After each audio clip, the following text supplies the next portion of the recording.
Welcome. My name is Marie Luna, and I am the Director of Congregational Life at the Fellowship. I am so glad you are learning more about the Fellowship in Unitarian Universalism.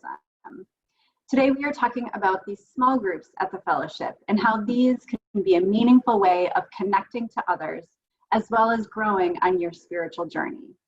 Today I am joined by John Duffin, a long-term member of the Fellowship and member of the men's group. I will start by lighting our chalice, the symbol of Unitarian Universalism. At the opening of many Unitarian Universalist worship services, classes, and other gatherings, a chalice is lit. It unites those present in worship and symbolizes the spirit of our work. We light this chalice as a symbol of our faith. By its light, may our vision be illumined. By its warmth, may our fellowship be encouraged. And by its flame, may our yearnings for peace, justice, and the life of the Spirit be rekindled. These words are by the Reverend David Usher.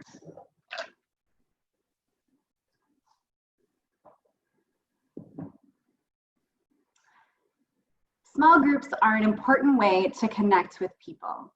If you only come to service on Sunday morning, it's unlikely that you will build the kind of lasting relationships that will lead you to call this your spiritual home.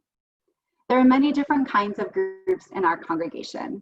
Today we're talking about groups that exist in order to promote connection and community.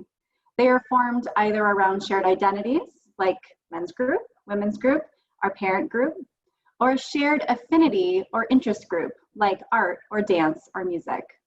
Or they might be around a shared spirituality, like a Buddhist meditation group.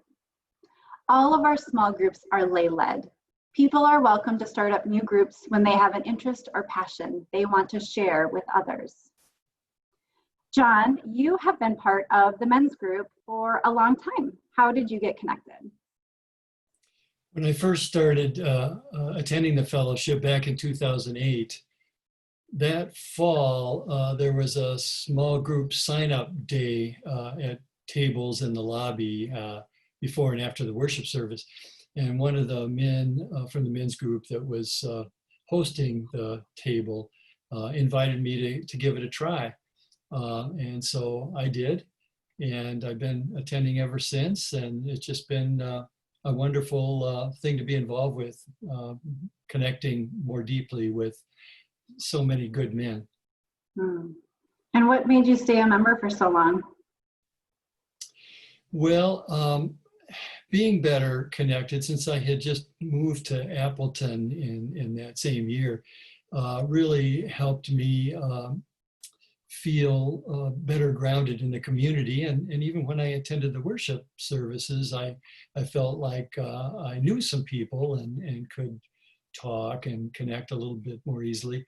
But I guess the main thing that's kept me going over the years is that when I am able to listen to other men discuss this topic or that topic, we have a different topic each meeting, it helps me understand what I share with other men in my reactions to, let's say, challenges in parenting or concerns about the American political climate, or just common everyday occurrences like the balance between work and leisure. And it's also helped me understand in that same way which reactions, feelings, and perceptions are uniquely my own. That kind of set me apart a little bit from other men and make us all unique. It's just been so valuable to learn about other men's perspectives. So it sounds like being part of this group has really changed you. Could you speak more to that, or how you've seen others be impacted by this particular group? Yeah, I'd say it has changed me. It's been a real period of growth in my life, so that I find myself just blossoming in terms of making new relationships, and but also just being more self-aware. It's not necessarily a good thing when when a guy as old as I was first starts learning more about himself. I guess I shouldn't say first starts, but it was a surprise to me to see such a growth spurt in my own development. And I think it's partly making good friends and trying some new activities that were a bit risky for me, and taking on responsibilities in the men's group and also in some of the other committees I'm on at the fellowship, really developed better self-acceptance, peacefulness with myself, and hopefully better ways of relating to other people too. And you've since become one of the leaders of the men's group. And so how have you seen this group impact others, especially newer people to the fellowship?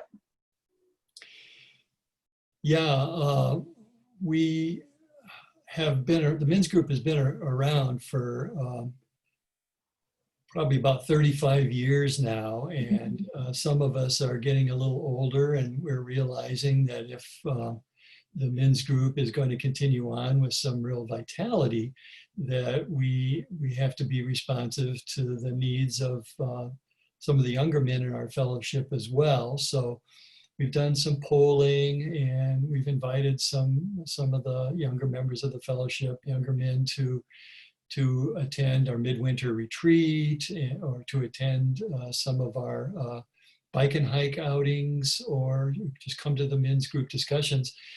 And trying to sort of be flexible and adapt and offer experiences that a new generation of men can relate to. So that's something that we've formed a steering committee to discuss once every quarter, and kind of help the men's group plan a little bit more thoughtfully. And we've always been somewhat planful in the sense of having discussion topics introduced each meeting. But in the longer term perspective, I guess we've just sort of done what we've always done. So now we're trying to imagine what we might do differently, and what's attractive about the group and what isn't to new members. We have had some new members join us in the past year since we've been being more planful in this way, and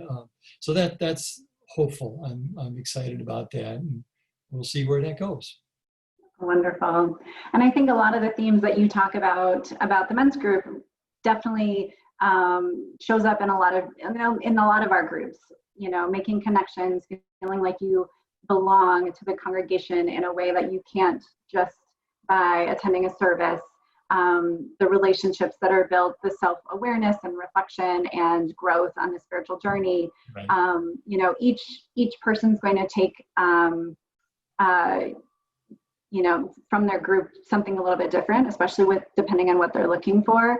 But that's what I think is really a strength in the congregation small groups, is that we have a lot of different opportunities depending on what people are looking for. So for those who are looking for more connections, more growth, check out our small groups page on our fellowship website.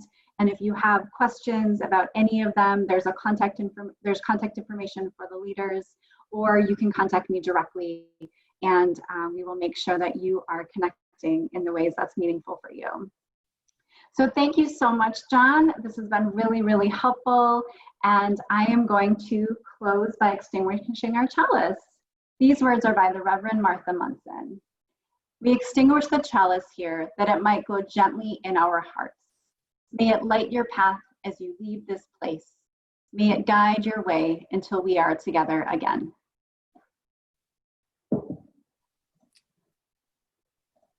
Thank you, Maria.